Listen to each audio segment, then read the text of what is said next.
So in the previous class, we already established that small signal model, that is the H model of BJT from the two-port network, and we define for H parameter, that is H11, H12, H21, and H22, and we give some name, that is H11, that is HI, stands for input impedance, H12, that is HR, stands for reverse voltage gain, H21, that is HF, is forward current gain, and H22, that is HO, that is output admittance. With some condition, input is open or output is shorted, etc. Now let us see how we can use this hybrid model of BJT to analyze the BJT amplifier. As you know that for BJT amplifier, the main important characteristics of amplifier is the gain, that is how much amplification you can get from the amplifier, the gain, that is voltage gain, current gain, and also the input and output resistance plays a vital role for any amplifier. Suppose for a good voltage amplifier, the voltage gain should be high input resistance and low output resistance is desirable. Now let us see how we can analyze the BJT amplifier using this H model. So this is the schematic of a BJT amplifier. Okay, that is, you can say the basic block diagram, where we are applying the input signal, that is source signal Vs, and you know that the voltage source is not ideal in nature. It is having some internal resistance of series resistance. So that is basically Rs. So it is basically Thevenin equivalent circuit Vs with some source resistance Rs. Similarly, at the output side, the amplifier will deliver some output to the load. Let it is the load current IL, and the output will be V0. This one. So now here, this BJT is replaced by its original H equivalent model. That is in the second diagram. You just check. Just see the part. So this portion is basically the H model of BJT. So the BJT block here, this one, is replaced by its H equivalent model, that is HI, HLV2, HFI1, and 1 by HO. And the input side we have VSRS, and output side we have the output resistance, means load resistance ZL. Now coming to the calculation part. So let's go for the calculation. Let's the first parameter we are going to derive, that is current gain.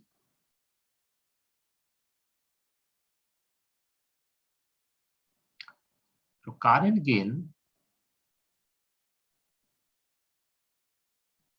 that is denoted by AI, that is output current, that is IL, by input current I1. As you can see the diagram, the output current is the load current IL, and the input current is this one, I1. Now check IL and I2. So I2 is the current, is basically that is the output side current for two-port network. Direction is this one, in this direction. So I2 and IL, they are same, just the direction is opposite. And V2, that is nothing but V0, output voltage. V2, that is nothing but the voltage across the resistance, load resistance ZL. So that is nothing but IL into ZL. Okay. So here we can write IL is nothing but minus of I2. Okay. So, and V2, that is IL into ZL, that is minus I2 into ZL. Now from the H parameter equation, so we are using the second equation, that is I2 equal to HFI1 plus H0 V2. Now replacing the value of V2 from this, so we can write HFI1 minus H0 I2 ZL. So we can take I2 common, 1 plus H0 ZL equal to HFI1. So that gives I2 by I1 equal to HFY 1 plus HOZL. Now see the current gain AI, that is IL by I1, that is minus of I2 by I1. So we can write it as minus of HFY 1 plus HO into ZL. So this is the expression for current gain of the BJT amplifier we are getting. So as you can see, there is a negative sign in the current gain expression. So it indicates that gain is negative, means the 180-degree phase shift takes place. So next parameter we are going to calculate, that is input impedance, denoted by Zi. That is basically input side voltage by input side current, V1 by I1. Also, you can refer it as input resistance because we are working with the H model, which is valid for low frequency, and we are not considering the capacitance part. So you can also define it, call it as a input resistance or RI. Now, from the first equation of H model, V1 equal to HI1 plus HRV2. Okay. Now we are going to calculate Zi, that is V1 by I1, that is HI plus HR V2 by I1. Now we know that V2 equal to minus I2 into ZL, and we just got that output, that is AI, that is equal to minus I2 by I1, that is the current gain. So minus I2 equal to AI into I1. AI into I1 into ZL. So we can put this value here. So HI plus, if I put the V2 value here, it will be HR AI ZL. So this is the final expression for input resistance Zi or RI, HI plus HR AI into ZL. Coming to the next part, voltage gain.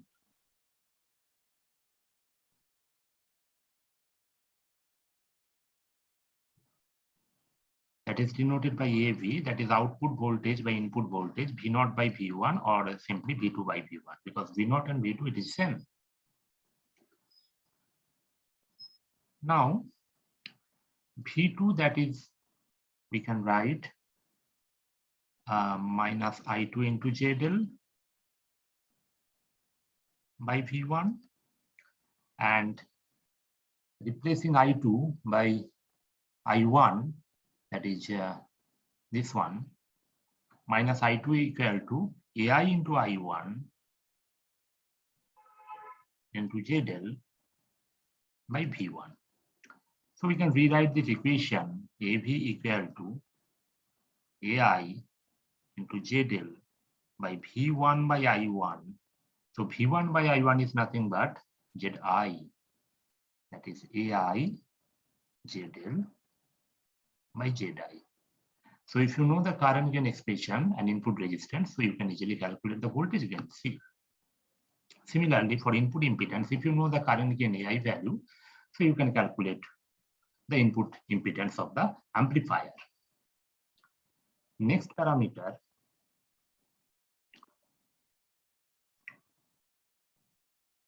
voltage amplification factor, that is denoted as AVS, that is V0 by Vs. Now if you see the diagram, see when you derive the voltage gain, that is V2, that is output side voltage divided by the V1, input side voltage. But actually the voltage we are applying, that is Vs, so it is not V1. So we can say V1 will be equal to Vs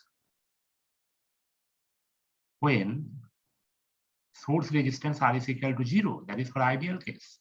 But for practical cases, every voltage source having some finite source resistance, so V1 is not equal to Vs. So if I want to calculate what is the actual amplification we are getting, so it will be the voltage amplification. So that is V2 by Vs or V0 by Vs. So we can write it in this way, V0 by V1 into V1 by Vs, and V0 by V1, that is output by input, that is V2 by V1 into V1 by Vs. So it is nothing but the first term will give the AV. So AVs equal to AV into V1 by Vs. So we are going to calculate V1 by Vs.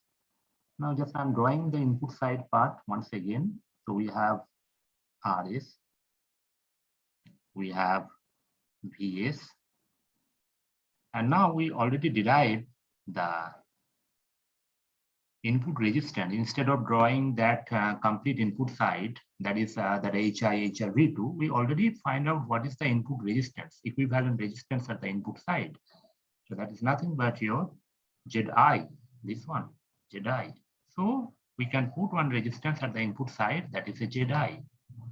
And the voltage across ZI, that is V1. So we can apply voltage divider rule. So V1 equal to ZI divided by total resistance Rs plus ZI into the total voltage Vs. So this gives V1 by Vs equal to ZI by Rs plus ZI. So we can put this value here.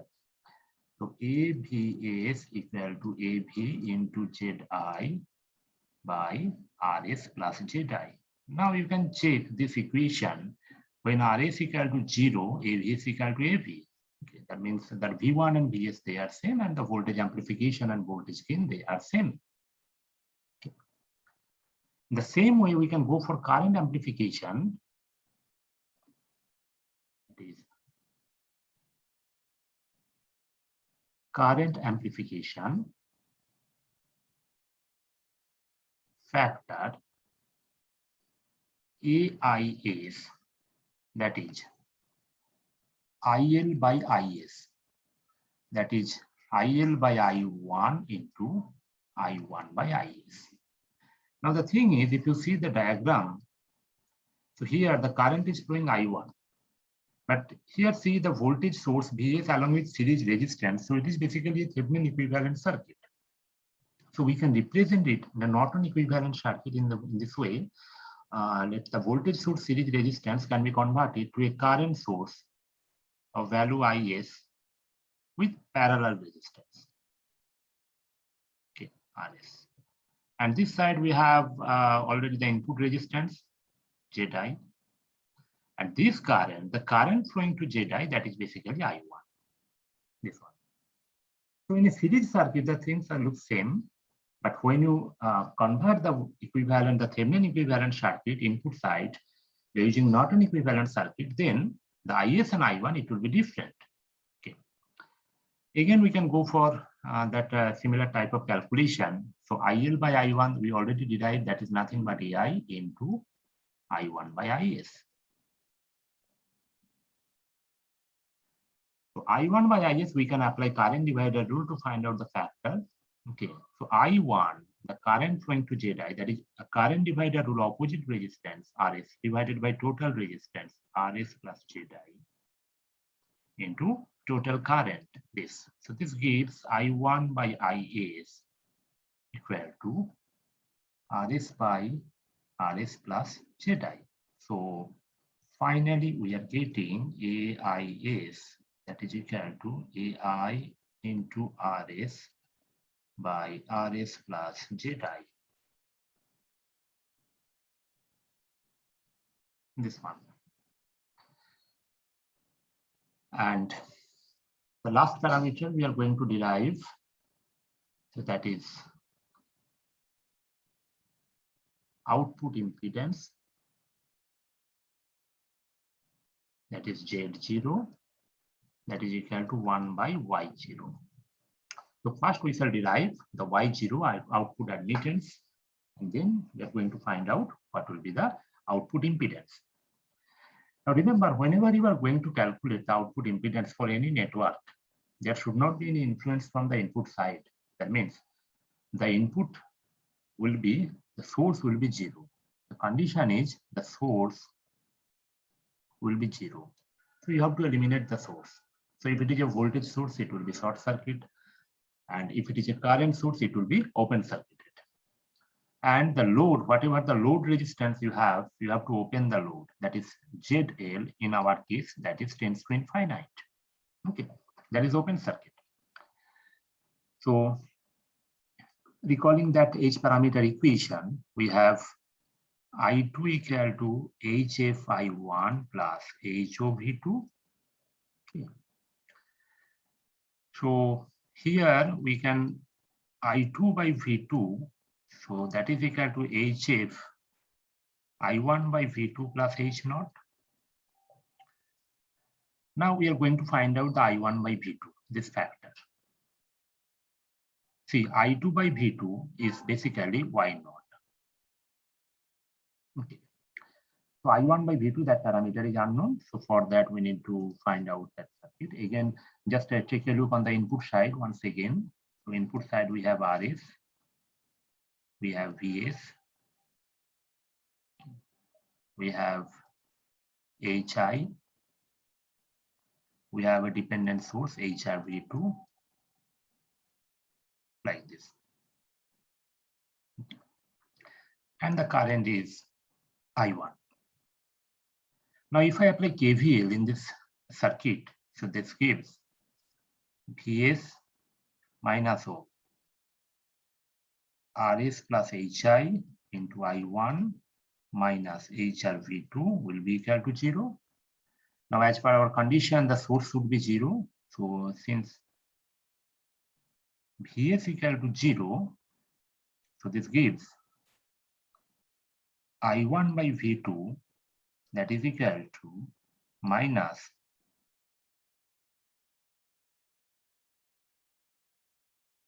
HR by RS plus HI.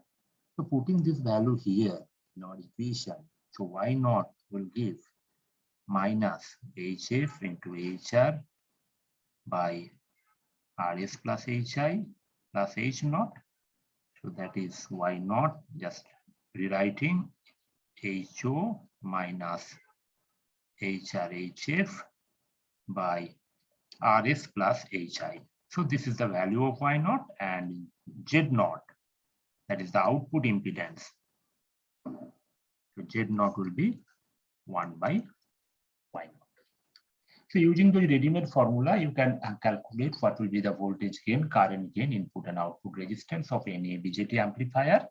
And if the circuit diagram is different, that means if there are some extra biasing resistances, so you can first simplify the circuit and then you can apply those formulas. Because when we derive those formulas, just see the main circuit.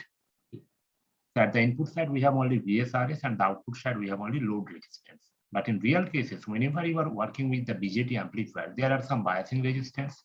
It may be fixed bias, it may be a voltage divider bias configuration is used. Then some extra resistance will come at the input side. So then you have to simplify that, okay, and by using the same approach, and then you can calculate what will be the voltage gain, current gain, input and output resistance in those cases, and we shall see in the next lecture, and where we will solve some numerical based upon that. So this is all about that analysis of BJT amplifier using the original hybrid model, where we employed all 4 H parameters. And remember, the H parameters values are supplied by the manufacturer. The H parameter for common emitter configuration, that is HIE, HRE, HFE, and HOE, those values are supplied by the manufacturer of the BJT. So after knowing the value of H parameter, you can easily estimate what will be the gain of the amplifier, input and output resistance of the amplifier by using a simple analysis. So that's all for today. Thank you.